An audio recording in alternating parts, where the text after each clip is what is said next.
Lehigh University is a university located in the state of Pennsylvania. So we're about an hour from Philadelphia, about an hour and a half or so from New York City. And so nicely centrally located, but also located in a region that has a growing economy. In fact, the population between the ages of 18 and 32 is the most rapidly growing piece of our population, and they're coming to the Lehigh Valley because of job opportunities in just a huge variety of sectors. And so the fact that Lehigh University is located there means that students get access to opportunities with companies that are right in our backyard.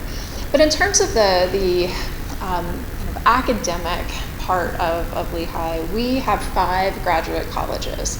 So we have a College of Arts and Sciences that is comprehensive. It ranges across many different fields, from psychology all the way into your math and statistics. We also have a College of Business, which is innovative and always highly ranked in Poets and Quants, which is the ranking society that gives rankings to colleges of business. We also have a College of Education, which is a global college in many rights. It does serve a large variety of teachers and educators in the state of Pennsylvania, but we've also worked with many institutions around the globe on bringing new concepts of education both into a country, but also exporting these ideas out of a country and into the US. We also have a College of Health, which is new. It is only a few years old, has graduated only a couple of cohorts of students, but is growing rapidly, both in terms of its faculty body, but also in terms of its research profile. And then finally, there's my own home, the College of Engineering, known as the P.C. Rawson College of Engineering and Applied Sciences, which is a mouthful and not something that I normally kind of add all together.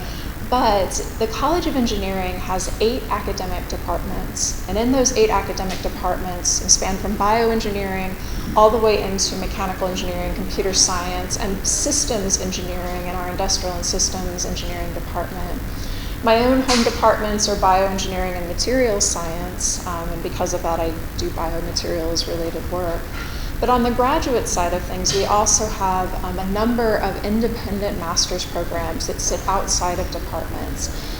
Units like catastrophe modeling and resilience is one of our newest programs and really focuses in on how to both predict, but also how to work with catastrophes that happen around the world, how to make sure that resources get to where they need to go as quickly as they can by looking at these catastrophes and the systems that surround them from an optimization perspective. So how many students from India have been graduated from your college, and how many presently are just pursuing degrees over there? So I do not have the statistics on the number that have graduated. I would need to look into our data system for that. But on our campus, at this point in time, we have roughly 100 Indian students. They are spread across a number of fields, from mostly our College of Business and our College of Engineering, but also a few students in, I believe, physics as well as mathematics at Lehigh. So coming to India and coming to Hyderabad, so talk about the Next Intech in 2024. So what is this program all about? What is this event? And what is the process of this event? What would be, please? Yeah, so Next Intech, being hosted by GradRight in partnership with Lehigh, is an event that is going to challenge students' design capabilities. And so they're given a case study. They are given a short period of time in which to work with that case study, and they are working in teams. So the teams are anywhere from about 3 to about 6 students. Some of those teams are formed organically by the students themselves. Some are individual students who knew that they wanted to do this event but didn't have a team already in place, and so they've been paired with other students across Hyderabad and beyond, actually. And so those case studies are going to focus in on problems in biotechnology, chemical engineering, as well as computer science, and very likely the crossover between all of those fields in the way that it exists. And so the students work on case studies, and then tomorrow, on Friday, they will get to present those case studies to a panel of judges, myself included, And with those competitions come along a series of different types of prizes. But what I'm looking forward to is seeing the innovative capacity of the students, seeing how they think about a problem, seeing how they tackle these types of real-world issues and challenges that the case studies have presented. And so I can give you another example of an event that GradRight hosted that I think is very similar but was purely virtual. And so they hosted an event around business analytics, where again students worked in pairs, were given case studies, were given a very short time frame with which to work with them. I believe it was 4 to 6 hours. And then a panel of US business professor judges, myself included, even though I'm not in the College of Business, but I've taught engineering design, and so I felt like I could probably contribute.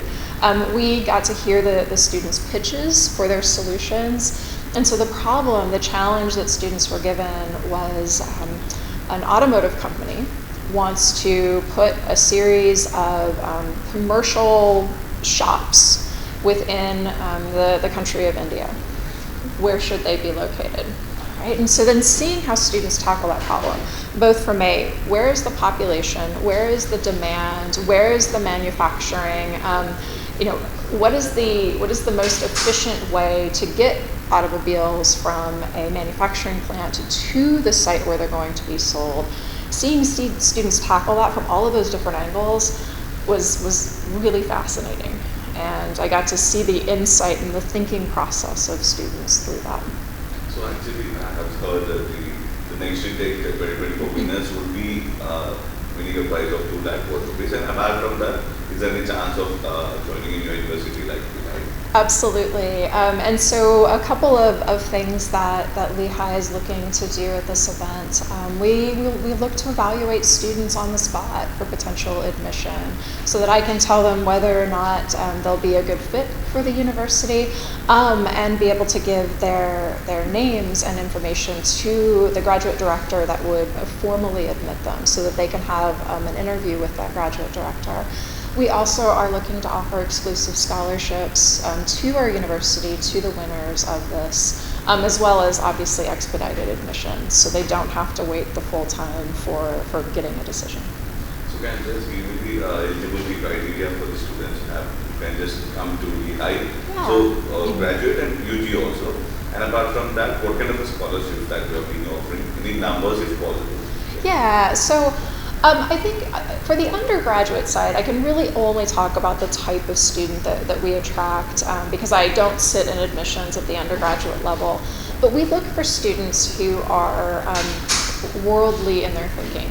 We look for students who want to contribute to the world around them. We look for students who are going to be innovative and who have true leadership potential. And so that usually spans a little bit beyond what their academic GPA is, goes into some of their activities potentially in high school or primary school, but really we take a holistic approach to our academics. At the graduate level, I can be a little bit more precise with some of our numbers. So most of the students who are competitive for our programs typically will have above a 3.2 on a 4.0 US GPA scale. I don't want to quote the translation on that because I will get it wrong.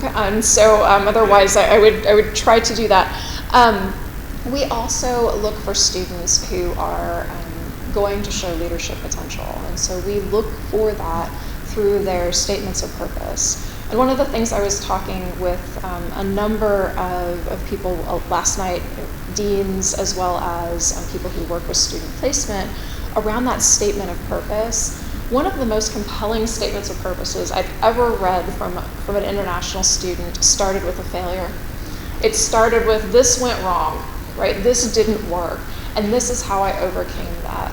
And so we are looking for a whole student. We're looking for somebody who's going to be authentic in their approach, somebody who's going to be creative in their mindset, but really somebody who's just intensely curious about the world.